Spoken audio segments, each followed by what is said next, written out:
Intro.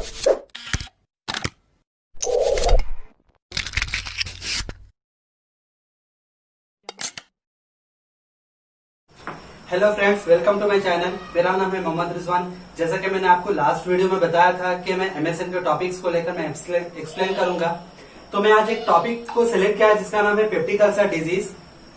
इसके बारे में मैं आपको एक्सप्लेन करूंगा कि किस तरीके से बॉडी में इफेक्ट होता है, इसके कॉजेज, कॉम्प्लिकेशंस और इसका पैथोफिजियोलॉजी और इसका मैनेजमेंट क्या है। मैं आपको पूरा स्टार्टिंग से एंड तक एक्सप्लेन करूंगा। और अगर आपने मेरे चैनल को सब्सक्राइब नहीं किया तो सब्सक्राइब करिए और बेल आइकन को दबाइए ऐसे ही इंफॉर्मेशन वीडियो सबसे पहले देखने के लिए। चलिए शुरू करते हैं। Peptic ulcer disease. Peptic ulcer is defined as a chronic mucosal ulceration. Peptic ulcer एक क्रॉनिक म्यूकोसल अल्सरेशन है जो कि यूजुअली इफेक्ट होता है स्टमक और ड्यूडेनम में। ठीक है।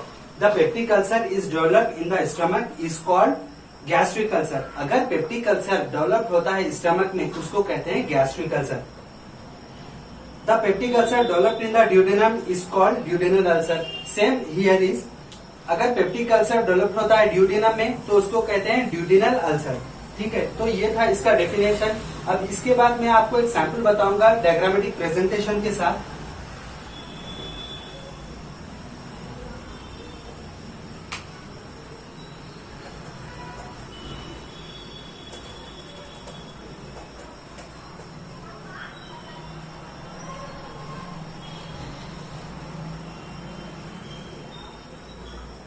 ठीक है, मैं एक सैंपल ऐसे ही उतार रहा हूं मैं।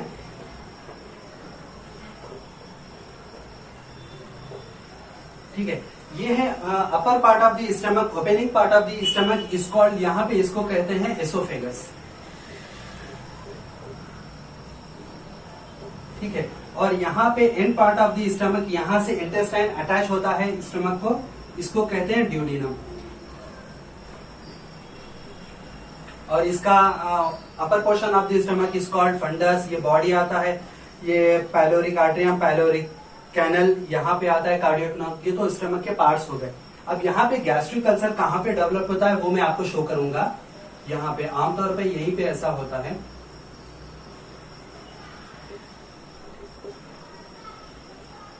और ड्यूडेनल अल्सर यहाँ पे होता है।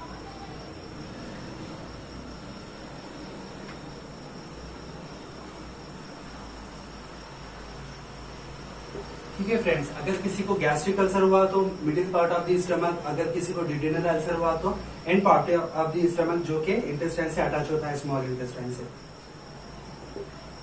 आमतौर पे पेप्टिक अल्सर के 3 टाइप्स है, लेकिन जो थर्ड है एसोफेजियल अल्सर जो कि रेयर पेशेंट्स को देखने में मिलता है, मैं आपको सिर्फ 2 के बारे में एक्सप्लेन करूंगा।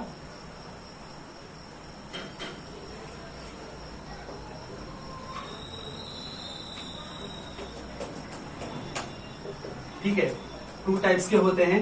एक आता है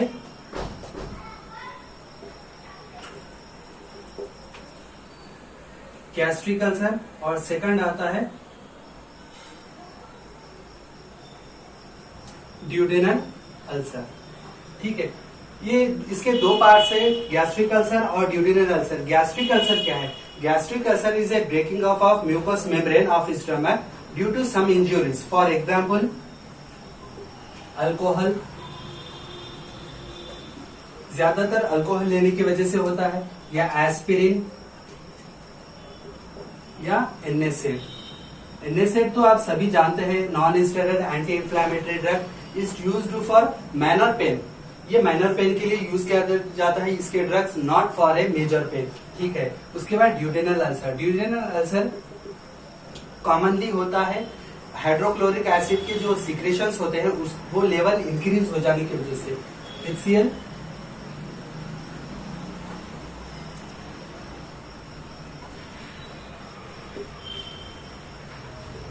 लेवल इंक्रीज हो जाने की वजह से होता है। ठीक है, और एक होता है गैस्ट्रिक सिक्रेशन लेवल इंक्रीज होने की वजह से, गैस्ट्रिक सिक्रेशन इंक्रीज हो जाने की वजह से होता है। ठीक है फ्रेंड्स, ये था इसके बारे में। अब यहाँ पे मैंने एक चीज को ऐड किया है जो कि आमतौर पे ये आंसर में नहीं है। मैं एक मरतबा प्रीवियस पेपर देखा तो वहां पे मुझे एक चीज मिली, difference between the gastric ulcer और ड्यूडेनल अल्सर, जो कि मैं प्रीवियस पेपर में देखा, जो कि इससे हटके क्वेश्चन पूछा गया था, तो मैं उसके बारे में भी डिटेल में बताऊंगा आपको।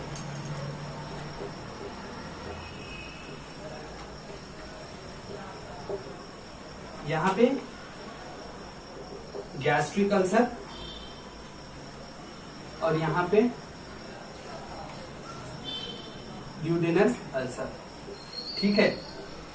इसका मेन जो पिक्चर है जो कि मैंने नोट्स में बनाया है वो मैं आपको कैप्चर करके डिस्क्रिप्शन में बताऊंगा, मैं वहां से डाउनलोड कर लीजिए। मैं जस्ट खाली एग्जांपल के तौर पे बताऊंगा। दे ऑकर इन द स्टमक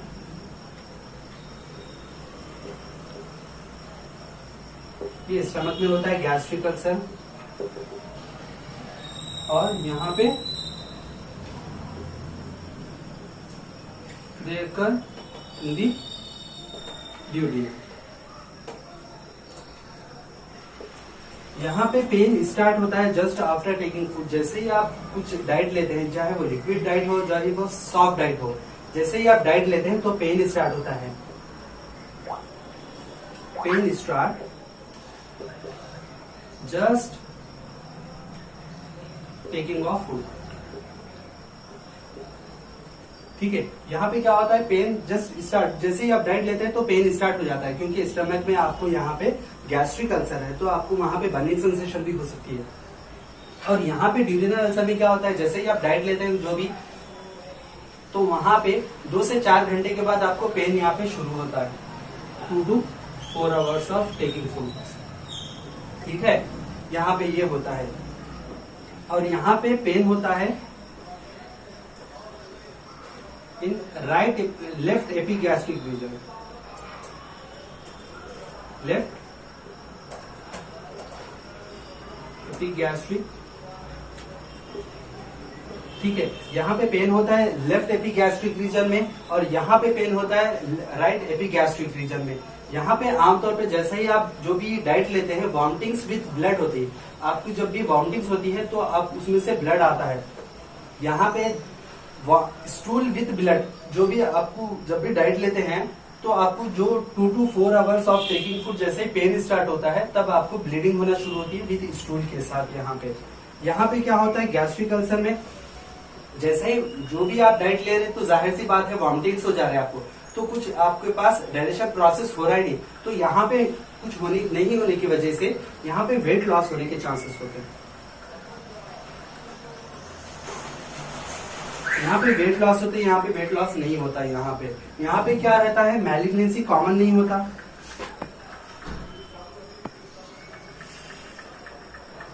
यहाँ पे मैलिग्नेंसी इज नॉट कॉमन, यहाँ पे मैलिग्नेंसी कॉमन होता है, ठीक है। यहाँ पे पेन रेगुलर लगे हुआ रहता है, यहाँ पे पेन आपको इरेगुलर रहता है। यहाँ पे पेन स्टार्ट होता है जैसे ही आपको भूख लगती है तो पेन शुरू होता है, यहाँ पे इरेगुलर होता है, रेयरली होता है बहुत का। तो ये था थोड़ा सा इसका फॉर्मेट जो कि मैंने आपके सामने एक्सप्लेन किया, difference between the gastric ulcer और ड्यूडेनल अल्सर, जो कि आमतौर पे 5 मार्क्स में आपको पूछा जाता है। इसके बाद आता है इटियोलॉजी।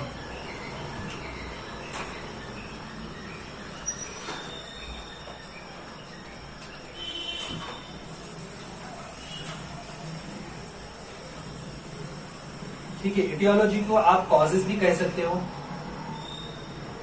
इटियोलॉजी कॉजेज मीन्स किस कॉजेज की वजह से आपको पेप्टिक अल्सर हुआ, मतलब कि जो भी आप हॉट वाटर ले रहे हो, यानी तो आप तंबाकू या स्मोकिंग कर रहे हो, यानी तो आप हॉट कॉफी ले रहे हो, तो उसकी वजह से हो सकता है, यानी तो ओवरडोज ड्रग्स की वजह से, एनएसएस ड्रग, पेप्टिन, अल्कोहल की वजह से होता है। मैं आपको यहाँ पे लिख देता हूँ थोड़े पॉइंट्स।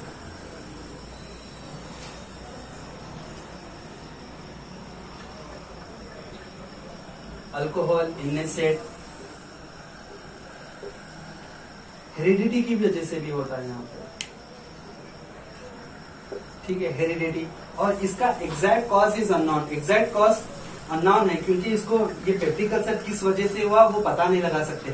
सिर्फ हम अंदाजा लगा सकते हैं कि अल्कोहल जो भी पेशेंट बोलता है कि मैंने अल्कोहल या एस्पिरिन या मतलब जो भी ओवरडोज ड्रग्स लिया या मैंने बॉइल्ड वाटर में यूज किया, हॉट जो टी लेते हैं आमतौर पे, उसकी वजह से भी अल्सर होने के चांसेस होते हैं यहाँ पे। तो थोड़े मैंने जो पॉइंट्स ऐड किए हैं इसमें, तो इस वजह से भी हो सकता है। इसके बाद आता है पैथोफिजियोलॉजी।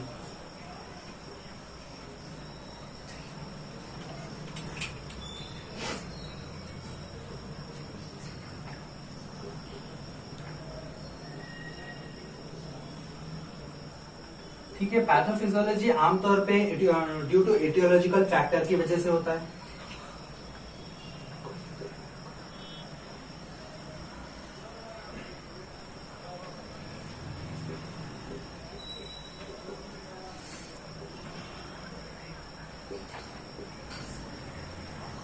ठीक है, एटियोलॉजिकल फैक्टर की वजह से होता है। यहां पे क्या होता है, acid abuse, diffusion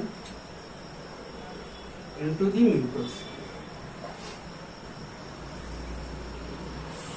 mucosa due to etiological factor. यहाँ पे एसिड अब्यूज होता है, डिफ्यूजन इनटू द म्यूकोस की वजह से। इससे क्या होता है, यहाँ पे एसिड इंक्रीज होता है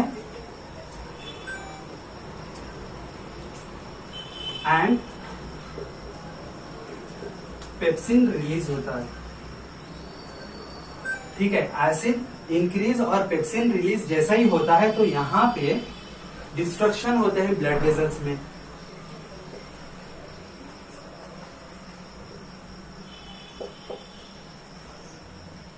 डिस्ट्रक्शन इन ब्लड वेजल्स, जैसे ही डिस्ट्रक्शन होता है ब्लड वेजल्स तो ब्लीडिंग होती है, ब्लीडिंग के साथ अल्सरेशन होता है, ब्लीडिंग के साथ अल्सरेशन होता है। यहाँ पे ड्यू टू एटियोलॉजिकल फैक्टर की वजह से होता है, जो कि मैंने कॉजेज बताया था मैं आपको। एसिड अब्यूज हो जाता है, डिफ्यूजन इनटू म्यूकोस में। जब जैसे ही ये होता है एसिड इंक्रीज हो जाता है, एसिड इंक्रीज और पेप्सिन रिलीज, ये दो चीजें जैसे ही इंक्रीज और रिलीज होने की वजह से ब्लड वेसल्स डिस्ट्रक्शन हो जाते हैं, डिस्ट्रक्शन की वजह से ब्लीडिंग होती है, ब्लीडिंग से अल्सरेशन होता है। ठीक है, ये था पैथोफिजियोलॉजी। अब आते हैं क्लिनिकल मैनिफेस्टेशन में। मैं आपको शॉर्टकट में लिख के बता दे रहा हूं मैं। ठीक है, क्लिनिकल मैनिफेस्टेशन। क्लिनिकल मैनिफेस्टेशन, अगर किसी पेशेंट को पेप्टिक अल्सर हुआ, जैसे ही फील कर रहा हो कि अब्डोमिनल मुझे पेन हो रहा है, मुझे बर्निंग सेंसेशन हो रहा है, वॉमिटिंग्स विद ब्लड के साथ, स्टूल विद ब्लड के साथ हो रहा है मुझे, तो ये रीजन लेकर जैसे ही डॉक्टर के पास जाता है तो डॉक्टर ऑब्जर्वेशन करता है कि पेशेंट को एक्चुअल में हुआ क्या है। तो वो ऑब्जर्वेशन इसके अंडर में आता है, जैसे कि अब्डोमिनल डिस्कम्फर्ट। ठीक है, अब्डोमिनल पेन होता है,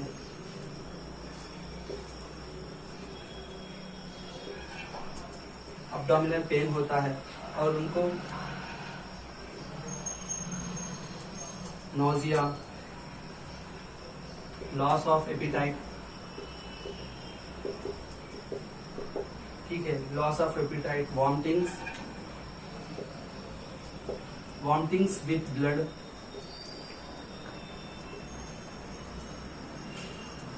स्टूल विथ ब्लड। ठीक है, ये तो चीजें जो कि कॉमन, और फीवर होने के चांसेस होता है, चेस्ट पेन होता है उनको, एसिड ज्यादा इंक्रीज हो जाने की वजह से चेस्ट पेन भी होने के बहुत ज्यादा चांसेस होते हैं। ये था क्लिनिकल मैनिफेस्टेशन। ठीक है, कॉम्प्लिकेशंस के अंदर आता है जो कि डिजीज है, पेप्टिक अल्सर डिजीज, उससे दूसरे पार्ट्स को, दूसरे ऑर्गन को किस तरीके से इफेक्ट करता है, वो कॉम्प्लिकेशंस के अंडर में आ गया। पाइल्स फॉर का एग्जाम्पल जो कि है, वेन्स इनलार्ज हो जाते हैं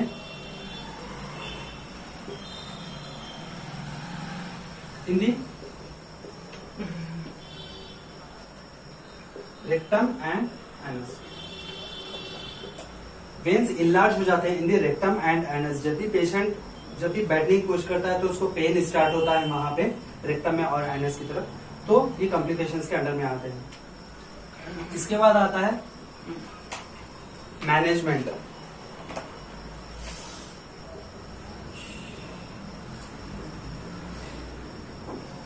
ठीक है, मैनेजमेंट में जैसे ही आमतौर पे अपन लिखते हैं मेडिकल मैनेजमेंट, सर्जिकल मैनेजमेंट और नर्सिंग मैनेजमेंट। तो मैं आपको मेडिकल मैनेजमेंट के फॉर एग्जांपल थोड़े से बताऊंगा। मेडिकल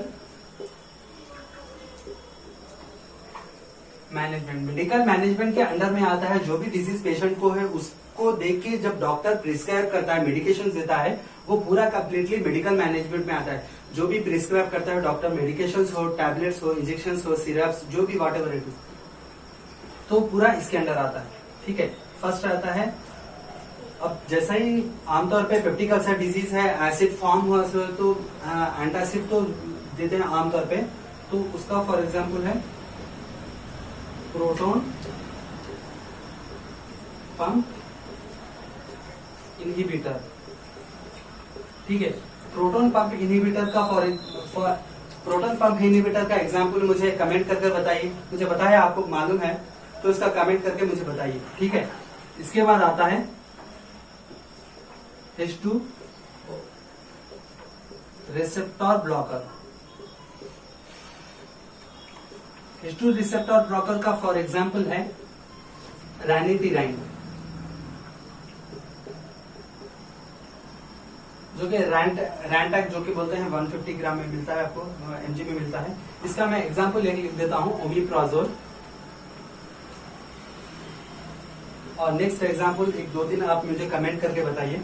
ये हो गया। उसके बाद आता है एंटीबायोटिक।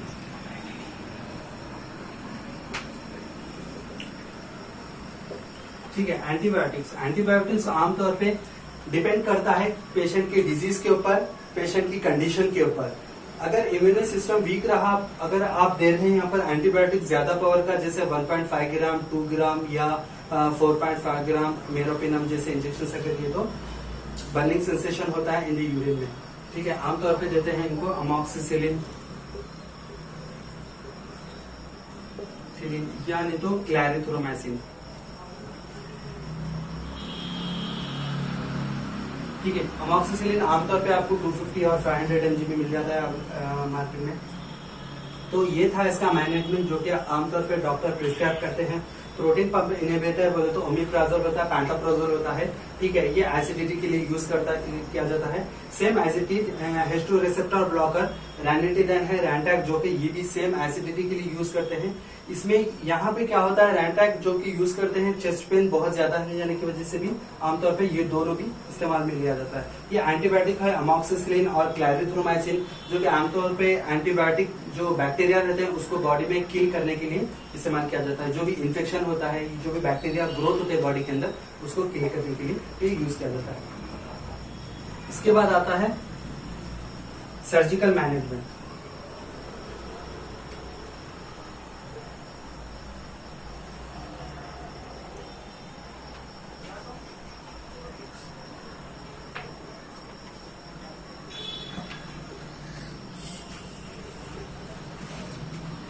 ठीक है, सर्जिकल मैनेजमेंट ये स्टेप इसलिए लिया जाता है, अगर मेडिकेशन से पेशेंट क्योर नहीं हो रहा तो सर्जरीज की जाती है पेशेंट की, जो भी हो डिजीज।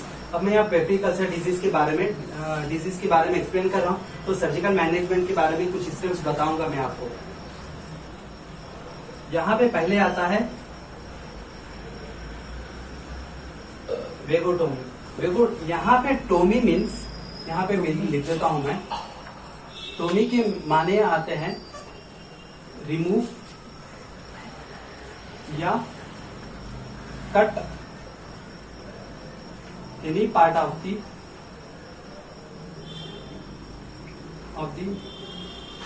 ऑर्गन। ठीक है, रिमूव और cut any part of the organ in the body.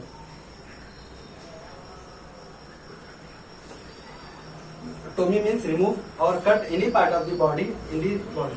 ठीक है, टोमी की मीनिंग कट किए रहते हैं। Vagotomy means remove the vagus nerve. ठीक है, vagotomy means remove the vagus nerve. उसके बाद आता है Gastrojejunostomy. Gastrojejunostomy means remove the anterior part of the stomach and join with the remaining part of the jejunum. ठीक है, remove the anterior part of the stomach and join with the remaining part of the jejunum. उसके बाद आता है गैस्ट्रोडियोडिनोस्टोमी. ठीक है, गैस्ट्रोडियोडिनोस्टोमी means same here, जैसा कि मैंने आपको गैस्ट्रोडियोडिनोस्टोमी में बताया था वहां पे भी सेम है, लेकिन यहाँ पे remove the lower portion of the stomach and join with the duodenum, remaining part of the duodenum. ठीक है, इसके बाद लास्ट पॉइंट है total gastrectomy. Total gastrectomy means completely stomach remove किया जाता है. Remove the stomach.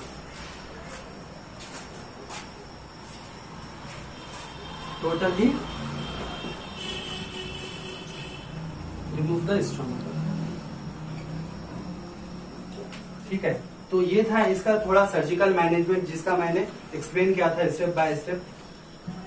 जैसे कि वेगोटोमी है, वेगोटोमी, गैस्ट्रोजेजुनोस्टोमी, गैस्ट्रोड्यूडेनोस्टोमी और टोटल गैस्ट्रेक्टोमी. ठीक है, ये था इसका सर्जिकल मैनेजमेंट. अब एक नर्सिंग मैनेजमेंट जो कि लास्ट स्टेप है.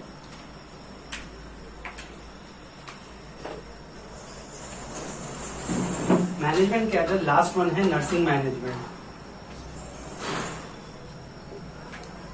मैं इसको यहाँ शॉर्ट फॉर्म में लिखा हूं. मैं नर्सिंग मैनेजमेंट में आता है नर्सिंग डायग्नोसिस,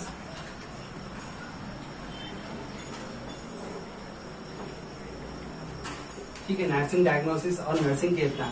मैं आपको नर्सिंग केयर प्लान के बारे में बताता हूं क्योंकि बहुत से मुझे फ्रेंड्स ने कहा मुझे केयर प्लान में मैं डिस्टर्ब होता हूं. एग्जामिनेशन में किस तरह से फॉर्मेट बनाना और जैसे ही जब क्लिनिकल साइड जाते हो आप तो उसमें किस तरीके से फॉर्मेट बनाना, मैं फॉर एग्जाम्पल एक फॉर्मेट डाल के बताऊंगा मैं आपको. अगर एग्जामिनेशन की तरफ है, वहां पे पेशेंट नहीं होता, सिर्फ आपको डायग्नोसिस और गोल और प्लानिंग लिखने रहती. ये तीन चीजें आपको लिखने रहते हैं. मैं आपको एग्जाम्पल बताता हूं. इन एग्जाम्पल यहां पे आपको सिर्फ तीन लिखना है. डायग्नोसिस, पेशेंट का डायग्नोस क्या है, पेशेंट का जो डिजीज होता है उसके ऊपर डायग्नोस किया जाता है. ठीक है, डायग्नोसिस. उसके बाद आता है गोल, एक नर्स का गोल क्या है और एक प्लान. ठीक है, नर्सिंग मैनेजमेंट.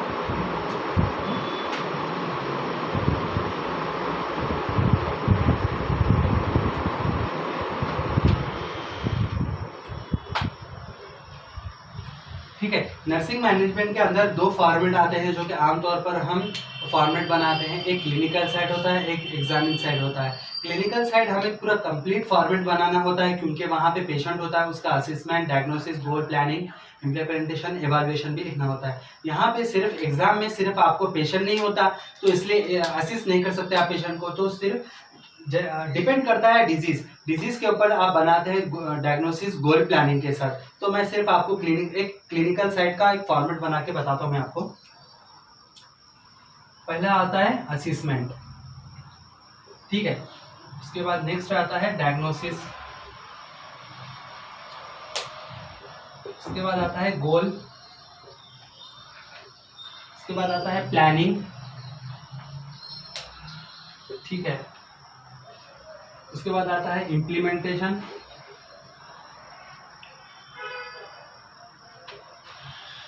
और लास्ट है एवैल्यूएशन.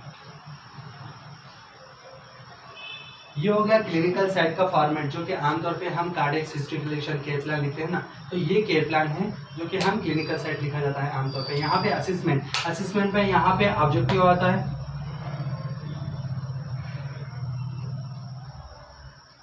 और यहाँ पे लिखते हैं हम सब्जेक्टिव. ठीक है। अब पेशेंट के बारे में लिखा जाता है, उसका डायग्नोस करते हैं, उसका गोल, प्लानिंग, इम्प्लीमेंटेशन, इवैल्यूएशन।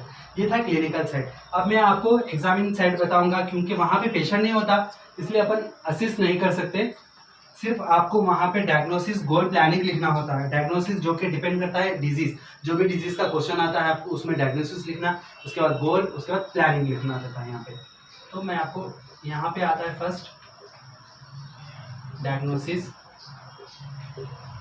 गोल, और आता है लास्ट में प्लानिंग। डायग्नोसिस, पेशेंट का डायग्नोसिस लिखा जाता है, जो भी क्वेश्चन में आता है गोल, क्या आप गोल कर रहे हैं आप, और प्लानिंग, आपकी प्लानिंग क्या है। ये था इसका, ये एग्जामिन साइड था। तो दोस्तों ये था इसका तरीका लिखने का, ये था इसका एमएसएन का तरीका, स्टेप बाय स्टेप। जैसे डेफिनेशन है, उसके इटियोलॉजी है, कॉजेस है, उसके बाद आता है उसका, जैसे कि मैं डिफरेंस बताया था गैस्ट्रिक अल्सर और ड्यूरेनल अल्सर में, उसके बाद उसका क्लिनिकल मैनिफेस्टेशन, पैथोफिजियोलॉजी, उसका मैनेजमेंट, इसका ये था तरीका। दोस्तों अगर आपको कोई डिजीज समझ में नहीं आ रही तो मुझे कमेंट्स कर बताइए, इंशाल्लाह मैं जितना हो सके उसको एक्सप्लेन करने की कोशिश करूंगा। और अगर अभी तक आपने मेरे चैनल को सब्सक्राइब नहीं किया तो सब्सक्राइब करिए और बेल आइकन को दबाइए, ऐसे ही इंफॉर्मेशन वीडियो सबसे पहले देखने के लिए।